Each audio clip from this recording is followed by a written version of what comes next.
Well, joining me is Galip Dalay. He is the research director at the Al-Sharq Forum, and he joins us on set. Galip, now, could be interpreted as easing of tensions. What do you expect to come out of this meeting if it happens?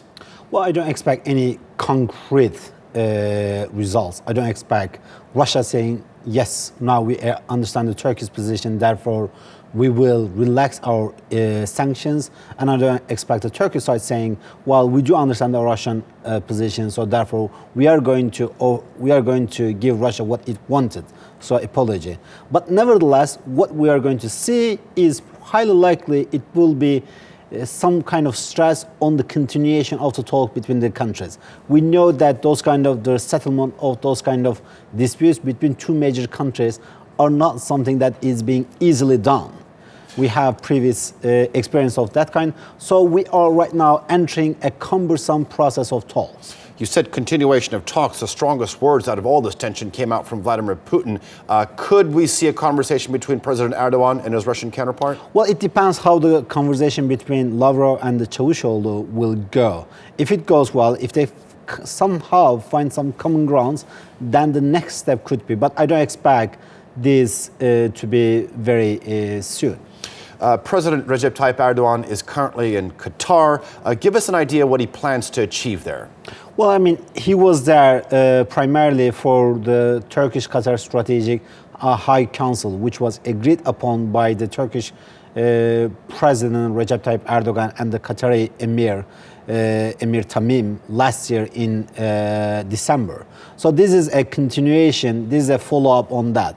But nevertheless, while there, we just heard that the energy was on the agenda, the gas deal was on the agenda, and this is the timing of this significant. I mean, we cannot just attribute everything to the Turkish-Russian role, because the Turkish-Qatari energy, the talk on Turkish-Qatari energy pipeline was also quite high in 2009. Mm-hmm. So therefore, it is a continuation of this. And we also know that laying the energy pipelines takes time, so it cannot achieve overnight.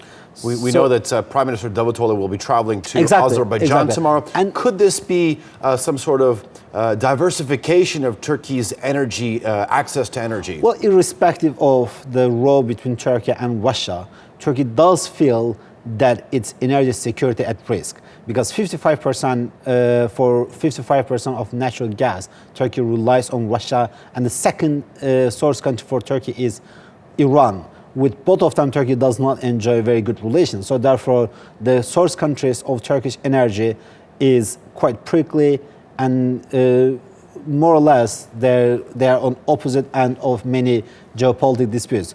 Here we see Turkey trying to some extent hedge its energy security by reaching out to Iraqi Kurdistan. We saw that right after the Russian war, the Iraqi Kurdistan said that we are very much happy to provide the necessary energy that Turkey needs.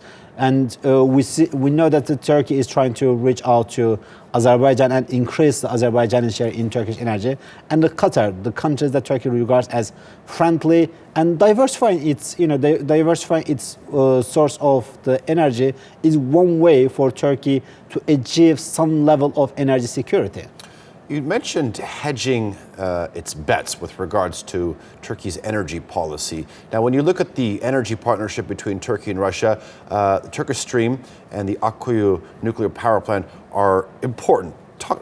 What's the significance of these projects? It is important. I mean, Akkuyu nuclear power plant is 20 billion project. So it's huge, it's massive in terms of the scale of it, and it is the Turkey's first nuclear power plant. So you can hardly